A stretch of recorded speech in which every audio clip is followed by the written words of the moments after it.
There's a lot of well-known, famous battles that took place in Middle-earth, whether they made it to the screen in the form of the Battle of Pelennor Fields and the Battle of the Hornburg, or whether they exist mostly in our imagination, such as the War of Wrath or the Battle of Unnumbered Tears.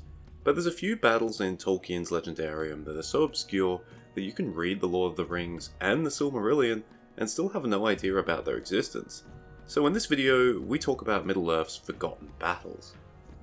Alright, I'm going to start with perhaps the most well-known of these battles. It doesn't appear in the Silmarillion, but it includes characters from the Silmarillion and occurs during the bulk of the events that take place in that book. I'm talking about the Battle of the Lamoth. In the Silmarillion, when Fingolfin and his host arrive in Middle-earth, they are unchallenged owing to the fact that Morgoth's forces were pretty much obliterated during the First Battle and the Dagor Nuin Gileath, which took place only a few short years before. Fingolfin leads his people to the gates of Angband, bangs on the door, and then leaves. But in a chapter called the Shibboleth of Feanor in the Peoples of Middle-earth, Tolkien wrote that Fingolfin was not unopposed, to add to the torment that they had already experienced. Upon arriving in the region called the Lamoth, Fingolfin's host was ambushed by an army of orcs. The battle was actually going poorly for the Noldor, but Argon, Fingolfin's youngest son, desperately cut his way through the army of orcs and killed its leader. He was killed shortly afterwards, but his efforts were enough to turn the tide of the battle, and then the Noldor had the victory. Then Fingolfin marches to Angband.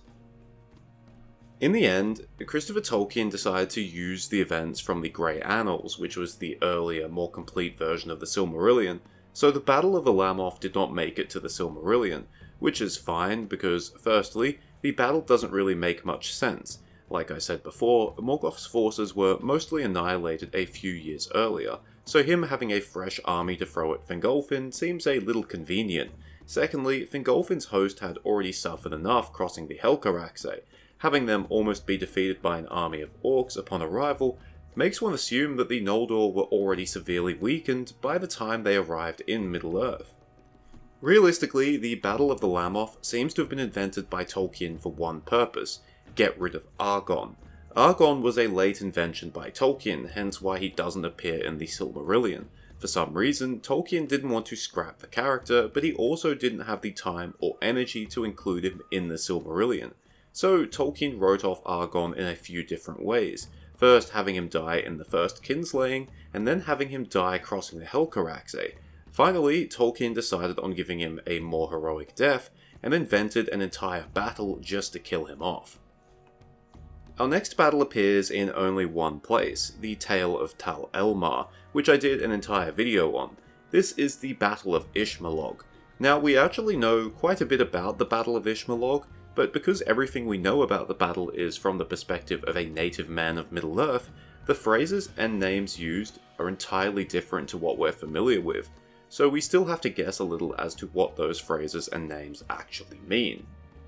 The Battle of Ishmalog took place in the Second Age, definitely later than the year 2000 and possibly as late as the reign of Tar Palantir or Ar-Pharazôn of Númenor. The battle is named after the Valley of Ishmalog, which could possibly be the Vales of Anduin, either in Rhovanion or in Gondor.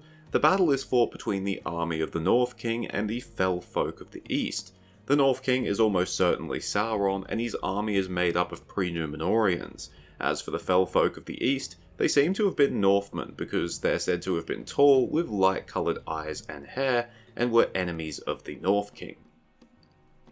What we know about the battle is that it's a victory for the North King and his army. The Fell Folk of the East seem to have been migrating, as they're described as travelling with women and their belongings. While the Fell Folk are better armed than the North King's army, the North King's army had the numbers and were thus victorious.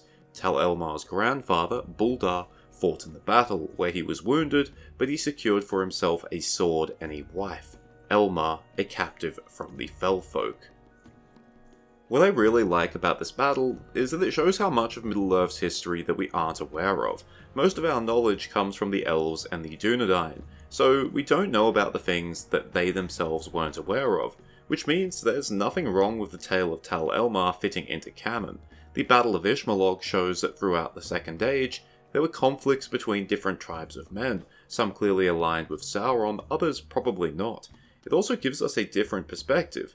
In most of the stories, the Northmen are good guys, but from the perspective of these pre-Numenorians who likely dwelt in the lands that would become Gondor, the Northmen, the Fellfolk of the East, were an existential threat that needed to be dealt with. The final battle is even more obscure, and I'm going to say from the very beginning, it's because it's from the Book of Lost Tales. If you aren't aware of the Book of Lost Tales, it contains many of Tolkien's earliest works, including notes that were written as early as 1917. Therefore, some things in the Book of Lost Tales are completely unrecognisable, whereas others you can sort of see the connection. The Battle of Palur is a bit of an in-between. In some ways, it can be connected to Tolkien's later writings, and in other ways, not so much.